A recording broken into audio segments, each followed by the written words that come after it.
The New Inequality, The Decline of the Working Class Family, written by Maria Kouloglou, published on June 13th, 2019.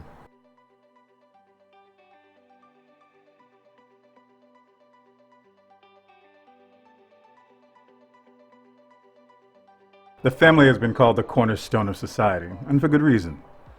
According to studies, children born to married parents are more likely to go to university and less likely to receive government benefits. Children raised in fatherless homes, however, appear more likely to face worse outcomes when it comes to well-being, education, and mental health.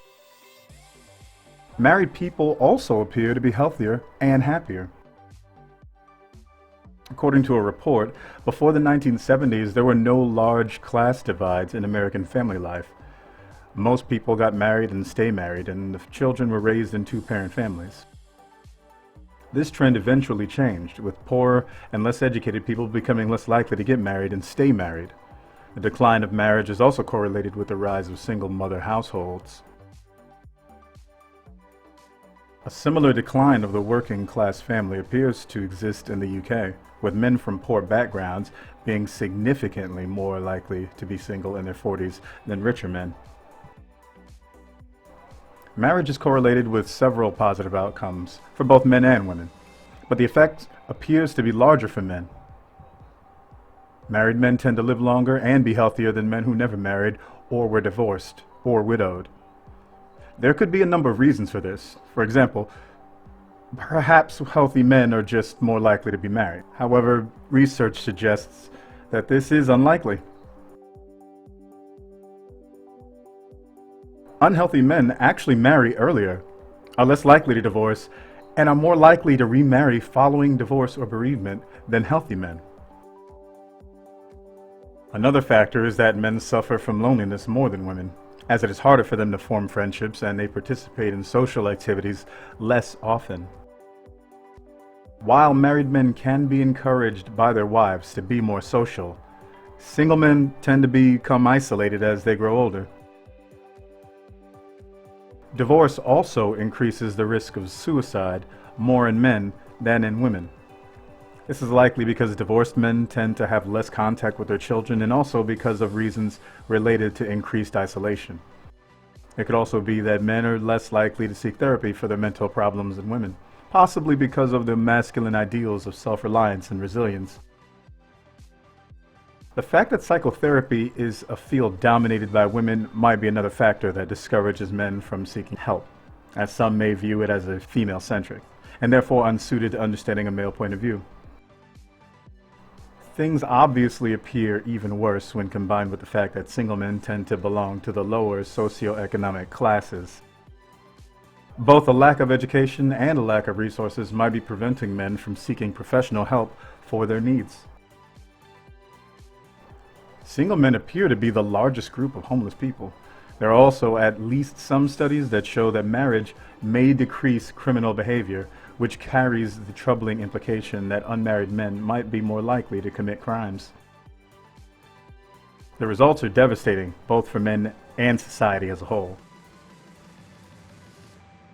Some people will speculate that working-class families are more financially insecure, and that's why they face more hardships when it comes to marriage. Of course, this is likely true to an extent, but it does not explain why working-class families used to be more stable before the 1970s.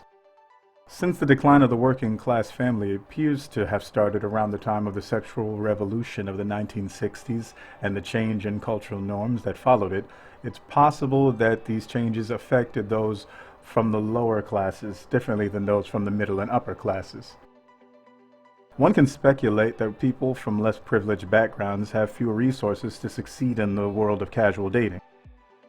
The scholar Amy Wax argues that the moral deregulation of sex and marriage made things more difficult for working-class people because they often don't approach those matters with a long-term perspective, the way wealthier people do.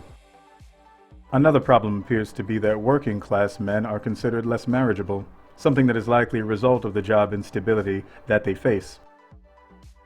Indeed, the labor participation among men appears to have fallen.